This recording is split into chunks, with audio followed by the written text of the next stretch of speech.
नकली मद प्रस्तुति और बिक्री नहीं बारंबार अभियोग पर एबे एक्शन मोड रे अबकारी विभाग निश्चिंत कोइली ठारे थिबा एसआर बार उपरे चढ़ाव करा जायछि। कटक जिला अबकारी विभाग 10 जणिया टीम सहित सालेपुर निश्चिंत कोइली और महांगारे थिबा अबकारी विभाग कर्मचारी माने करिसेंति रेड। तेबे घटनास्थल विपुल परिमाण रे नकली मद जबत करबा सह मद तैयारी करबा पई व्यवहार होतबा जिनिस बोतल स्टिकर ठिपी। तेबे एई घटना रे 5 जन को गिरफ करिछि अबकारी विभाग। 3टी स्कूटी और 5टी मोबाइल फोन को मध्य सीज करिसेंति अबकारी विभाग। तेबे बारंबार अभियोग करिले मध्य कोनोसी पदक्षेप नै नथिला स्थानीय अबकारी विभाग। तेबे एटी प्रश्न उठुछि एते दिन पर्यंत कोउटी सहितिले अबकारी विभाग। पुळा पुळा नकली मद एठी तयारी करा जिबा सहित विभिन्न आड़कू बिक्री पाई पठा जाउतला। तेबे केमिति जानि पारु नथुले अबकारी विभाग। कटक जिलार एभली एक नकली मद कारखाना अछि बोली जानिबा परे स्थानीय अंचल रे समस्तଙ୍କୁ आश्चर्य करिछि। तेबे देखिबाकू बाकी रहिला कटक अबकारी विभाग आगोकू की प्रकार पदक्षेप नेउछि।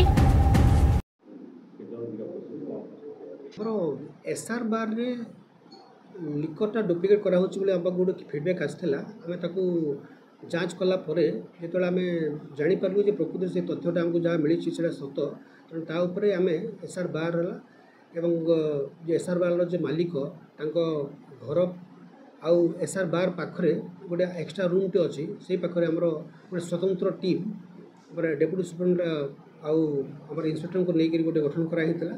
से टीम चढ़ऊ करतला। चढ़ऊ कला परे आमे समुदाय प्राय 1100 लिटर डुप्लिकेट फॉरेन लिकर आमे सीज करछु। आउ ए सप्ताह में 5 जन को अरेस्ट करछु जो थरे कि 3 जन होचंती से बार रो ऑथराइज सेल्समैन एवं सेमानकरठू आमे जानिबा को पाउछु जे एटा डुप्लिकेट हला पर भिन्न भिन्न जगह को से माने सप्लाई करथले। आउ ए संदर्भ रे हमर 3टा टू व्हीलर भी धरा हिची। प्लास्टिक कैप पाखापाखि 5000 धरा हिची। आउ ईएल डुप्लिकेट ईएल पाखापाखि 9400 पीस डुप्लिकेट ईएल धरा हिची। एते हमरा अधिक तदंत आमे करूछु।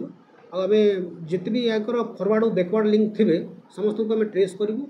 आउ प्रथम कार्यानुष्ठान हिसाब रे आमे आगो बार को सील कर दैछु वर्तमान एवं जोटा भी हमर सीज आर्टिकल गुडा को हेची तार सैंपल ड्रॉ करछु आमे और से सब सैंपल गुडा को आमे केमिकल एनालिसिस पई पठेइबु। रिपोर्ट आसला परे आमे फर्दर कार्यानुष्ठान ग्रहण करिवु। प्राथमिक तदंतर आमे जाना पड़ी जे से माने ओरिजिनल मदरे पानी मिसै देउथले किंतु ईएल डुप्लिकेट आमे ताकरू रिकवर करछु बा सीज करिछु डुप्लिकेट ईएल सेटा आमे तदंत करूछु आ तार चेर पर्यंत आमे पहुंची गइथे ना सेकेंड गंजाम हला बळे मते काई लागोरी किंतु एई डुप्लिकेट करवाटा गोटे निहाती बहुत गोटे अस्वास्थ्यकर परिस्थिति सृष्टि करुछि। हमर विभाग सेति पई सजाग अछि सब बेले आ आमे आकु मते एई बेले चलू जारी रखिबु।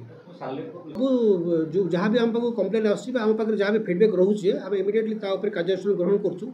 आपको भाया कार्यानुष्ठान आहरी जोरदार जोटा करूँ आम लेवल रे आग वेरीफाई करूँ। जदि वेरिफिकेशन आम पाऊँ जे प्रकृति से तथ्य गुड़ाक सत्य तापर आम निश्चित भाव कार्यानुष्ठान ग्रहण करूँ। स्क्वाड से गोटे स्पेशल कराई तो पूजा आसीगला आम स्वतंत्र स्क्वाड 2टा गठन कराई से इंटरमिडिएटली सीढ़ी चढ़ाऊ करेंगे और आवर चढ़ाऊ करेंगे सो दैट आम धरी पार।